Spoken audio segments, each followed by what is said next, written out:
Salut à toi, bienvenue dans cette vidéo, je suis super content de te retrouver. Je suis encore au Japon où j'ai fait un super deal avec des associés de plusieurs millions de dollars. Mais aujourd'hui, c'est pas de ça dont je veux te parler, c'est à propos d'un business immobilier que tu peux faire, toi, et qui est peut-être plus facile que le système d'acheter des appartements. On voit ça tout de suite, c'est parti!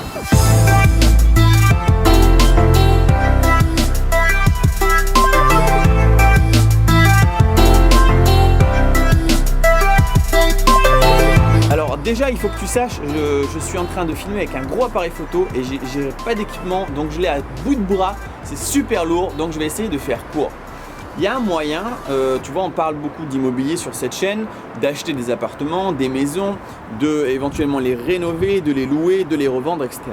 Mais il y a aussi un autre business qui est moins lucratif et plus lucratif, et je vais t'expliquer pourquoi, qu'il s'agit en fait de, non pas d'acheter des appartements pour les louer, mais de louer des appartements pour les louer.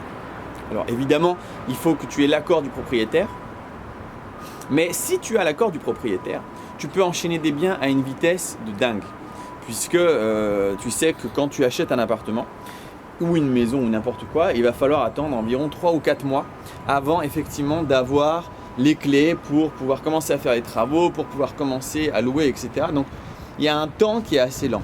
Alors l'avantage évidemment, c'est qu'après, l'appartement il est à toi, donc quand tu rembourses du crédit, mettons tu rembourses 1000 € par mois, bah, c'est, en gros il y a la 80% c'est pour toi, ça va te revenir dans ton capital personnel, donc là à ce moment là c'est vraiment un enrichissement, mais c'est très lent, donc tu peux en faire que un tous les 3 mois, 4 mois, 5 mois, c'est assez long, voire même 6 mois, la moyenne c'est environ 6 mois.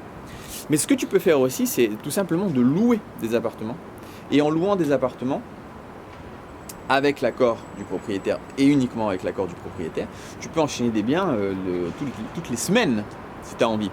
Alors le désavantage, c'est qu'évidemment c'est moins rentable, parce que c'est moins rentable puisque le loyer que tu vas le payer, tu vas aussi payer les mêmes 1000 €, sauf que c'est pas à toi-même, hein, tu rembourses pas de crédit. Du coup, bah, ça c'est une vraie perte qui n'apparaît nulle part. Par contre, tu peux enchaîner les biens beaucoup plus rapidement. Donc c'est tout à fait possible. Et puis attends, il y a aussi le fait que tu ne prends pas de risque. Hein, parce que si tu achètes des appartements et que pour X raisons ça ne fonctionne pas, il y a une faillite, il y a un crash, quelque chose, tu te mets quand même dans un risque puisque tu as fait un crédit de plusieurs centaines de milliers d'euros. Même quelques dizaines de milliers d'euros, peu importe, tu as fait un crédit. Tandis que là, si tu loues l'appartement, si tu loues l'appartement à quelqu'un, eh ben, au pire, tu arrêtes de le louer. Tu vois, tu n'as pas pris de très grands risques. Alors évidemment, il faut faire ça en créant une société, il faut faire ça correctement. Ou parfois, tu peux même le faire en ton nom, mais tu verras qu'il y a beaucoup moins d'avantages. En tout cas, c'est vraiment une technique, c'est une stratégie que tu peux réfléchir à utiliser et donc de sous-louer des appartements. Et d'en faire par exemple, tu vas me dire, mais je ne vais pas faire d'argent puisque l'autre il va déjà me le louer. Bah, non, effectivement, si tu le loues comme lui il le loue, tu ne vas pas faire d'argent. Par contre, si tu le loues en colocation ou encore mieux si tu le loues en Airbnb, en location courte durée, là tu peux faire de l'argent. Tu peux très bien louer des studios à 350 € par mois que tu vas meubler et ensuite que tu vas louer en courte durée à peut-être 1000 € par mois. Et donc là tu peux vraiment créer quelque chose sans avoir recours au crédit. Et donc ça c'est une solution si par exemple tu ne travailles pas.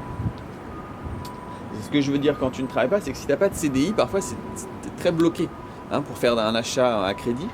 Tandis que là, avec une location, en fait, tu es beaucoup moins bloqué. Donc, c'est une technique à voir. Waouh, c'est super lourd la caméra à bout de bras, je la prends un peu dans l'autre sens. Donc, c'est vraiment une technique auquel il faut réfléchir, auquel je parle beaucoup dans la formation. Et pour t'expliquer toutes les techniques, comment ça fonctionne pour faire ça. Puisque oui, même si tu n'as pas de CDI, tu vas pouvoir maintenant investir entre guillemets dans l'immobilier. En tout cas, te prendre vraiment du cash flow. Et puis vivre de tes rentes rapidement pour, je sais pas, visiter le Japon si tu as envie par exemple. Voilà, c'est tout pour aujourd'hui. J'espère que cette vidéo t'a plu. Si c'est le cas, tu peux mettre un pouce bleu. Et si ce n'est pas déjà fait, tu peux aussi t'abonner. Et nous, on se revoit très bientôt. Je te montre quelques images de ce superbe pays qui est le Japon. Et à la prochaine. Ciao!